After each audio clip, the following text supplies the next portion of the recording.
Estimados televidentes, tengan ustedes muy buenas noches y bienvenidos a esta nueva edición del programa televisivo de Cursos, un espacio de reflexión desde la academia que induzca a acciones de bien público en la colectividad, en la comunidad. Un espacio a cargo del Centro de Estudios Superiores Universitarios, CESU, de la Universidad Mayor de San Simón. En esta oportunidad me es sumamente grato contar con la presencia, la participación del doctor Juan José Anaya Giorgis. Él es docente investigador del INCISO, el Instituto de Investigación de Sociología. Estimado Juan José, muchísimas gracias por estar en el programa. Bienvenido. Muchísimas gracias a ti, Silvano, por esta invitación. Es un honor y un enorme gusto estar acá. El día de hoy, entonces, vamos a conversar con el doctor Juan José Anaya Giorgis sobre un hecho o sobre un conjunto de hechos que nos parecen muy interesantes. Nos recordará vicisitudes particulares del periodo histórico que va desde 1952 a 1964 y hechos que son relativos a la aparición en nuestra historia de la Unión Soviética, el bloque comunista, ambos relacionados con temas de desarrollismo y la Revolución Nacional. Parecería que volver atrás en el tiempo para tratar hechos históricos del pasado es una suerte de pérdida de tiempo. Sin embargo, siguiendo la exposición de la doctora Anaya, nos daremos cuenta que la iniciativa de dar seguimiento a acontecimientos pasados puede ayudar a comprender la situación actual del país. Así que, estimado Juan José, la palabra es para ti. Gracias. Sí, en efecto, las repercusiones para nuestra situación, de nuestro momento contemporáneo de las relaciones con Europa del Este son muchas y variadas y están olvidadas.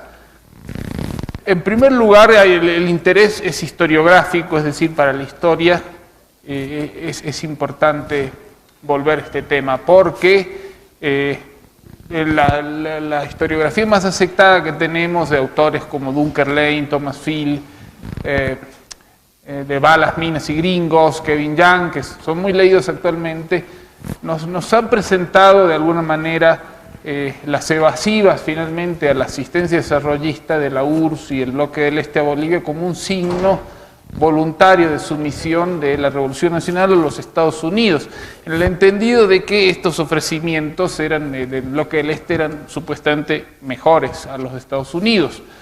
Ahora, ¿realmente fue así esto? Y si no lo fue, ¿cuáles fueron las consecuencias o qué fue en las negociaciones o los acercamientos que tuvimos con Europa del Este y por qué los estamos investigando, ¿no? Bien. Hay una frase del historiador, para mí una de las mejores obras sobre la historia de la Revolución Nacional de Malloy, La Revolución Inconclusa, que nos dice, bueno, yo en este trabajo estoy analizando finalmente las variables internas de la Revolución Nacional. Para comprenderla cabalmente habría que estudiar más a fondo las relaciones con la URSS y con Estados Unidos.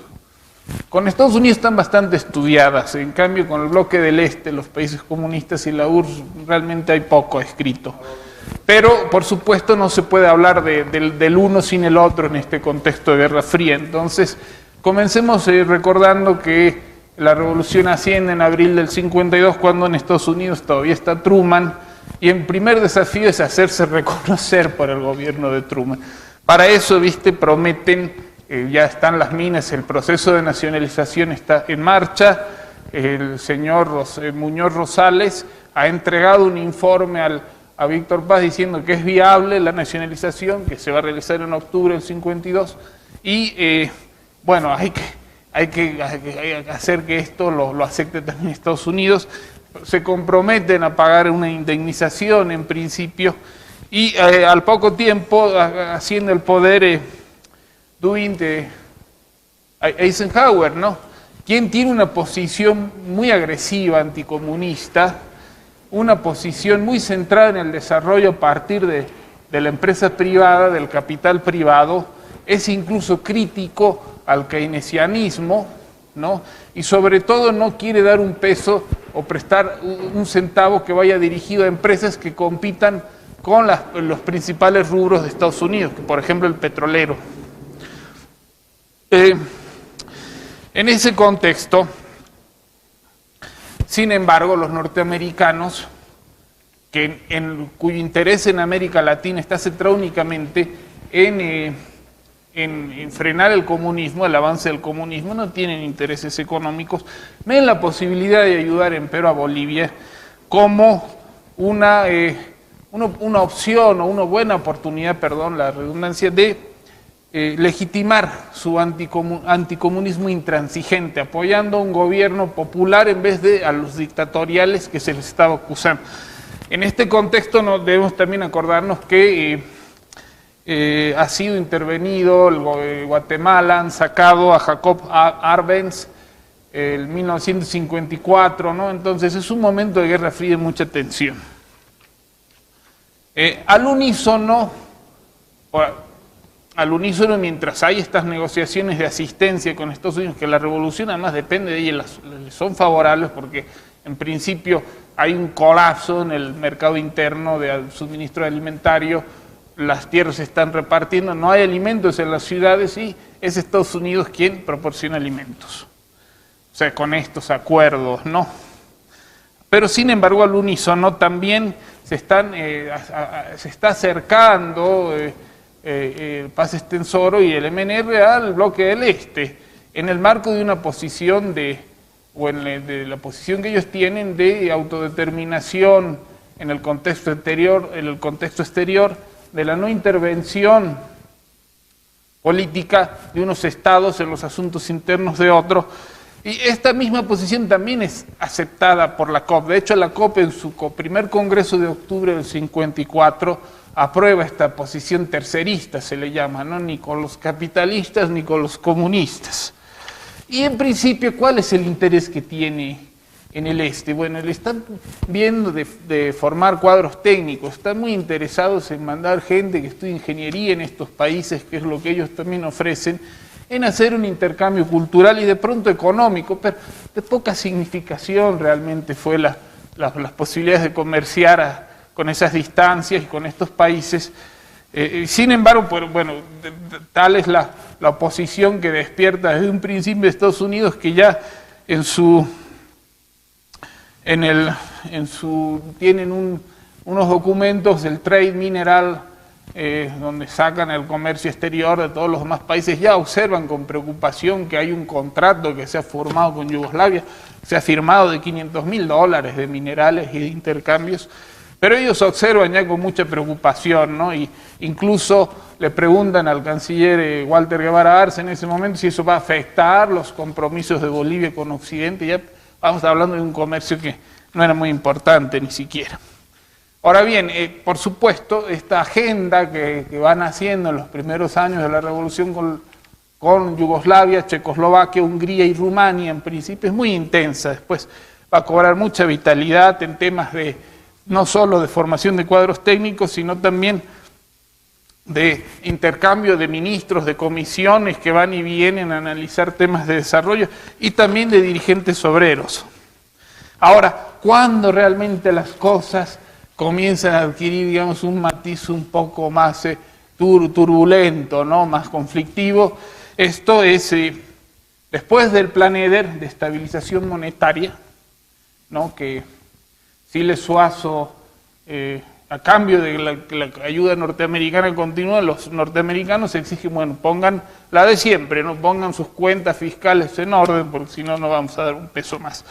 Y esto lo termina costeando principalmente a la clase obrera, es decir, acá empieza el divorcio entre el MNR y la Central Obrera Boliviana, y esto es a principios de 1957, y el otro factor son tres, ¿no? Es la Revolución Cubana, que bueno, pues tiene un impacto. No podemos analizar la historia de América Latina dejando de alto la Revolución Cubana después del 59, porque ahí los norteamericanos identifican, ya no está el enemigo afuera, sino es la lucha contra el enemigo interno, y se ponen mucho más bravos ellos también, ¿no? Y finalmente son las crisis de las empresas estatales, de Comibol, la minería nacionalizada y YPF, que no están dando los frutos previstos.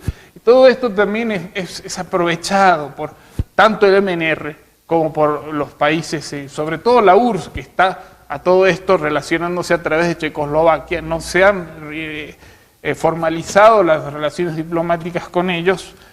Y bueno, en ese contexto va el profesor Raúl Ruiz González, autor del Prometeo de los Andes, ¿no? Un clásico de la historia boliviana, y lo manda a Siles, a la Unión Soviética, en una misión donde se aparece Ruiz González con una oferta de 60 millones para YPFB. Esto a principios del 59. Bueno, les encanta a la COP, este tema, se populariza muy rápidamente la oferta soviética, pero todavía no se vuelve un tema que realmente es, podríamos decir, un discurso hegemónico. No hay Lechín, que está en vísperas de candidatear con Paz Estenssoro como vicepresidente, se acuerda de un dumping soviético de estaño, ¿no? Que los soviéticos del 58 nos están ofreciendo un préstamo, pero al mismo tiempo sacaron una cantidad de reservas de estaño. No es un país productor, Silvano, la URSS, de estaño. Tenían reservas, probablemente el mismo estaño que Bolivia enviaba a Estados Unidos y Estados Unidos a la URSS en la Segunda Guerra Mundial. Bueno, sacan todo, tiran el precio por los suelos. Entonces, no, eso de alguna manera empaña la oferta soviética. Sin embargo, y no tenemos mucho tiempo, es difícil concentrar todo esto, pero vamos a ir cerrando. Sin embargo, en octubre del 60, porque acá hay que recordar, reiteramos, van diputados, van dirigentes obreros a la URSS ya, y están viniendo también, ¿no? O sea, hay una agenda intensa en realidad, ¿no?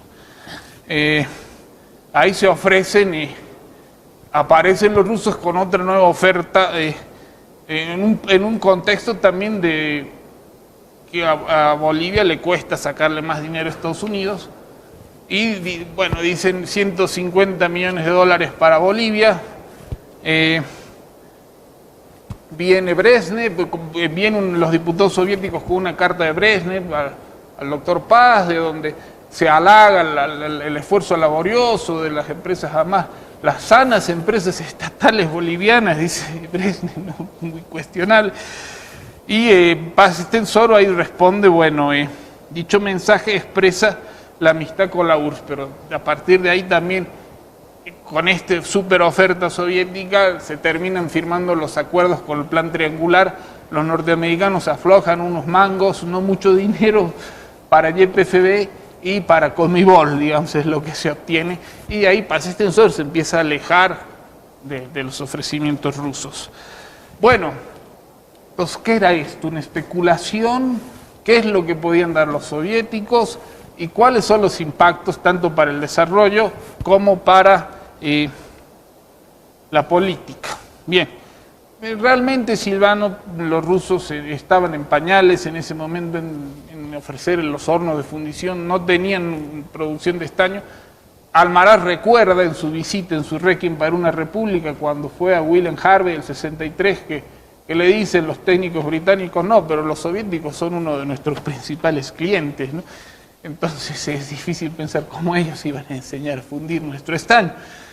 Por otra parte también, bueno, hay varias fuentes, hay algunos técnicos bolivianos que viajan, cabe destacar el de Augusto Saravia Michel, que va a la Unión Soviética y dice, no, el problema de la minería boliviana, que es la pirometalurgia, aumentar la del concentrado, no está en la URSS, esa tecnología están muy en pañales, lo vuelve a notar, y que más bien hay que hacer tratos con Bilitón de Holanda y otras alternativas. O sea, que puede ser que más adelante haya cambiado esta situación, pero no entonces.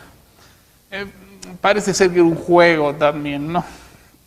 Ahora bien, ¿cuáles son sus consecuencias para el desarrollo? Vamos cerrando. En principio es que se va por los suelos la aceptación del plan decenal del MNR, que estaba centrado en obras civiles, en vertebración caminera, en desarrollo agrícola y, en fin, la industria mediana. El MNR había logrado opacar las demandas de instalar hornos de fundición por esos años, renace con esta super oferta soviética.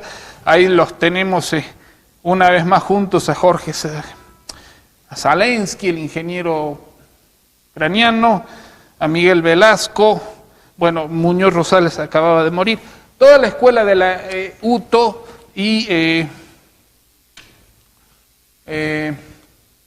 del Instituto de Investigaciones Metalúrgicos de San Andrés, todo un equipo muy ingenieril, con Zabaleta Mercado, que en ese momento era ministro, curiosamente, de Minería, planteando, viste, que la soberanía significa instalar industria pesada. Ellos se identifican como sectores guías en un marco también de Rostov, podemos decir, ¿no? Del desarrollo por etapas. En el sentido de que hay que invertir en rubros estratégicos, ¿no? Que van a empujar al resto, pero también muy nacionalista, con mucho patriotismo lo hacen, ojo, ¿no? Con mucha buena intención, pero que el tema se trata es que la integración vertical de la minería es fundamental, que es la industria pesada es fundamental, también en un marco de una economía muy pensada, cerrada, no se piensa en economía de escalas, en este momento el país tiene que ser autosuficiente y necesita industria pesada. Esto es diametralmente opuesto a la visión que se está ejecutando con el plan decenal 1961 al 71. Ahora viene,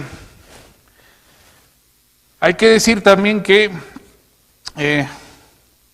al mismo tiempo el Partido Comunista Boliviano había estado acompañando a Paz Estenssoro, al MNR, sobre todo a la facción de Paz. No hay que olvidar que Jorge Alejandro Bando, autor de El problema nacional y colonial de Bolivia, donde nos habla que en Bolivia hay 36 nacionalidades y no es casual que en nuestra Constitución estén reconocidas 36 nacionalidades, es decir, hay una relación de continuidad entre este intelectual comunista boliviano, el primer secretario del Partido Comunista Boliviano, elegido en 1949, formado en 1949, y Ruiz González, Raúl Ruiz González, del quien ya hemos dicho algo, estaban de oficiales mayores de Lechín, que estaba con Paz Estenssoro. Bueno, pero Paz Estenssoro agradece a la URSS, les dice, bueno, han cumplido con nuestra amistad con Bolivia, pero está sin ausencia de ambigüedades, no podemos abarcar todo ahora, vamos a simplificar, ya embarcado con la ayuda norteamericana y el plan triangular, ¿no? Para la minería nacionalizada. Ese es tema para otro programa, pero se va produciendo también un divorcio ahí, ¿no?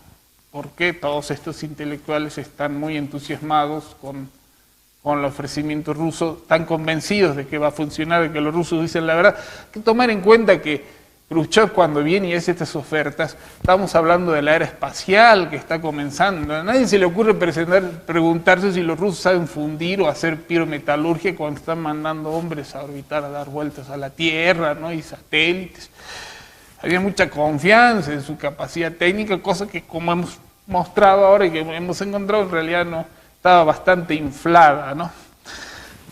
A los mineros, a la Federación Sindical de Trabajadores Mineros les gusta mucho, les cae bien esto de la oferta soviética, sobre todo por que ellos ven en esto una alternativa a los gringos que les están costando caro con el plan triangular y los despidos que significa aquello, ¿no? Entonces, en términos políticos, la consecuencia es que es un primer eslabón del proceso de cambio que estamos viviendo actualmente, ¿no? Es por primera vez realmente, es un momento en que los sindicatos, incluso Lechín tiene que pelearse con Paz Estenssoro por esta presión, ¿no? Para no quedar al margen del sentimiento de sus bases, ¿no? Y abrazar al crédito ruso en última instancia. En el 64, cuando se pelean definitivamente, Lechín abraza a los rusos, ya los había criticado antes con el tema del dumping durante años. Entonces es un eslabón en el proceso de autodeterminación de los sectores sindicales, populares, gremiales del país. Y en términos desarrollistas, la consecuencia es que de pronto se instalan, porque también hay que tener en cuenta que el PC se queda en la burocracia, se va el MNR, pero todos los comunistas se quedaron de alguna manera en instituciones autárquicas del Estado. En fin, esta visión, ¿no?, de planificar el desarrollo muy de pronto economicista ingenieril, ¿no?, que es aquí lo que hay que es identificar un sector guía y poner todas las fichas ahí. Hubiese sido, lo interesante a mí me parece es que exista un diálogo entre las dos visiones, ¿no?, entre visiones más centradas de pronto en las necesidades básicas. Ojo que el plan decenal además se jacta de ser el primero que está preocupado en las necesidades básicas de la población, en utilizar criterios demográficos científicos, ¿viste? Somos los primeros, dicen, ¿no?, que estamos utilizando la demografía para planificar el desarrollo. Pero es muy también, obra civil, es una intervención económica también indirecta, ¿no?